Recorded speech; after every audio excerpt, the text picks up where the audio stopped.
ಈಗ ಇವತ್ತು ಕೇಂದ್ರದ ಚುನಾವಣಾ ಆಯುಕ್ತರಿಗೂ ಸಹ ನಾವು ಪತ್ರ ಬರೆಯಿದ್ದೇವೆ.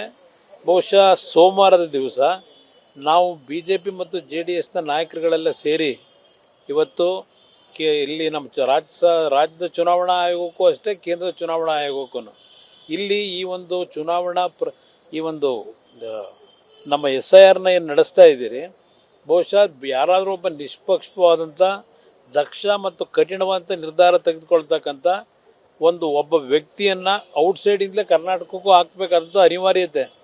ಇವತ್ತು ಸುಪ್ರೀಂ ಕೋರ್ಟು ಹಿಂದೆ ಏನು ನಮ್ಮ ವೆಸ್ಟ್ ಬೆಂಗಾಲ್ನಲ್ಲಿ ಆದಂಥ ಘಟನೆಗಳಿಗೆ ಬೇರೆ ರಾಜ್ಯಗಳಿಂದ ಡೆಪ್ಯೂಟ್ ಮಾಡಿದ್ರು, ಆ ರೀತಿ ಬಹುಶಃ ಚುನಾವಣಾ ಆಯುಕ್ತರು ಒಂದು ಪಾರದರ್ಶಕವಾಗಿ ಇಲ್ಲಿ ಕೆಲಸ ಆಗಬೇಕು ಅಂದರೆ ಆ SIRನ ಒಂದು ಪ್ರಕ್ರಿಯೆಗಳು ನಡೀತಕ್ಕಂಥದ್ದು ಅರ್ಥಪೂರ್ಣವಾಗಿ ದೇಶದ ಪ್ರಜಾಪ್ರಭುತ್ವವನ್ನು ಉಳಿಸ್ತಕ್ಕಂಥ ನಿಟ್ಟಿನಲ್ಲಿ ಇವತ್ತು ಯಶಸ್ವಿ ಆಗಬೇಕಾದ್ರೆ ಒಬ್ಬ ಕಾಮನ್ ಅಧಿಕಾರಿನ ರಾಜ್ಯಕ್ಕೆ ಸಂಬಂಧಪಡದೇ ಇರತಕ್ಕಂಥ ಕಠಿಣವಾದಂಥ ರೀತಿಯಲ್ಲಿ ಈ ಒಂದು ಪ್ರಕ್ರಿಯೆ ನಡೆಸ್ತಕ್ಕಂಥ ಒಬ್ಬ ದಕ್ಷ ಅಧಿಕಾರಿಯನ್ನು ಔಟ್ಸೈಡಿಂದ ಆಗ್ತಕ್ಕಂಥ ಸೂಕ್ತ ಅನ್ನೋದು ನನ್ನ ಅಭಿಪ್ರಾಯ. SIR ಪ್ರಕ್ರಿಯೆ ಮನೆಗಳಿಗೆ ಹೋಗಿ ಮಾಡಬೇಕು, ಆದರೆ ಮಸೀದಿ, ಮಂದಿರ, ದೇವಸ್ಥಾನ ಮತ್ತು ಚೌಟ್ರಿಗಳಲ್ಲಿ ಆಗ್ತಿದೆ. ಇದಕ್ಕೆ ಯಾರು ಹೊಣೆ? ರಾಜ್ಯ ಸರ್ಕಾರ ಅಧಿಕಾರ ದುರುಪಯೋಗನ ಇಲ್ಲ ಚುನಾವಣಾ ಆಯೋಗದ ನಿರ್ಲಕ್ಷ್ಯನ? ಈಗ DC ಏನು ಮಾಡ್ತಾರೆ, ಚುನಾವಣಾ ಆಯೋಗ ಸರಿ, ಅವರು ಡೈರೆಕ್ಷನ್ ಕೊಡ್ತಾರೆ ಚುನಾವಣಾ ಆಯುಕ್ತರು.